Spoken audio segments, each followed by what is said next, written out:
சல்மான் பாரிசி ரலியல்லாஹு அவர்கள் அபூதர்ரை பார்ப்பதற்காக வேண்டி வீட்டுக்கு போவார்கள். வீட்டுக்கு போனால் அங்கே அபூதர் எங்கேயோ வெளியிலே சென்றிருப்பார்.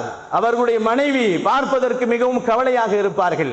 அவர்கள் கேட்பார்கள், ஏன் நீங்கள் கவலையாக இருக்கிறீர்கள் என்று கேட்கின்ற நேரத்திலே அபூதரின் மனைவி சொல்லுவார்கள், அபூதர் அவர்கள் காலையிலே நோன்பு வைக்கிறார், இரவிலே தொழுகிறார், எல்லா நேரங்களிலும் அல்லாஹுவை வணங்கி கொண்டிருக்கிறார். ஆனால் என்னை அவர் கவனிப்பதில்லை. நான் அவரின் மனைவி, அவர் என்னை கவனிப்பதில்லை. அல்லாஹுவை மட்டும், கடமைகளை மட்டும் நிறைவேற்றுகிறார்.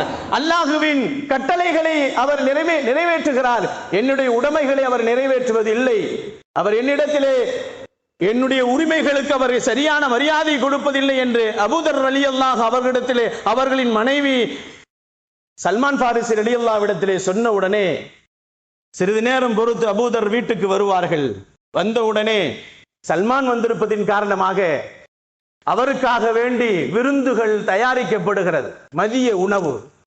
மதிய உணவிலே சல்மான் பாரிசி ரலியல்லாஹு அவர்களுக்கு உபசரிக்கப்படுகிறது. அபூதர் ரலியல்லாஹுவை உட்கார சொல்லுகிறார்கள், நீங்களும் என்னோடு உட்காருங்கள். விருந்தாளிகளை உபசரிக்கின்ற நேரத்திலே அவர்களோடு உட்கார்ந்து சாப்பிடுவதுதான் அதுவும் அவர்களுக்கு உண்டான உரிமைகள். விருந்தாளிகளை உபசரிப்பதின் உரிமைகளிலே இதுவும் ஒன்று என்று நபிகள் நாயகம் ஸல்லல்லாஹு அலைஹி வஸல்லம் சொல்லி இருக்கிறார்கள். சல்மான் பாரிசி ரலியல்லாஹு சொன்னார்கள், நீங்களும் உட்கார்ந்து சாப்பிடுங்கள். அவர் சொன்னார், நான் நோன்பு வைத்திருக்கிறேன், நோன்பை முறியுங்கள் என்று சொன்னார்கள்.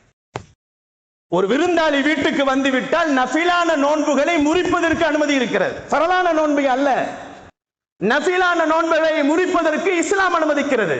சல்மான் பாரிசி ரலியல்லாஹு சொன்னார்கள், நோன்பை விடுங்கள். நோன்பை விட்டார். சல்மான் பாரிசி ரலியல்லாஹு விருந்தாளியோடு உட்கார்ந்து விருந்து உபசரணம் செய்தார், உண்ணார்கள். 2 பேர்களும் சாப்பிட்டார்கள். அன்று இரவு சல்மான் பாரிசி தன் சகோதரர் அபூதர் வீட்டிலே தங்கினார்.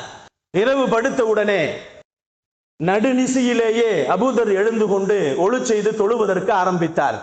சல்மான் பாரிசி சொன்னார்கள், தொழுவதற்கு நேரம் இல்லை, படுங்கள் என்று சொன்னார். தொழக்கூடிய நேரம் இல்லை, இது படுங்கள் என்று சொன்னார்கள். சரி என்று அபூதர் ரலியல்லாஹு கேட்டுக்கொண்டு படுத்துக் கொண்டார்கள். இன்னும் கொஞ்ச நேரம் பொறுத்து எழுந்தார்கள் தொழுவதற்காக வேண்டி. மீண்டும் சல்மான் பாரிசி சொன்னார்கள், தொழுவதற்கு நேரம் இருக்கிறது, படுங்கள் என்று சொன்னார்கள்.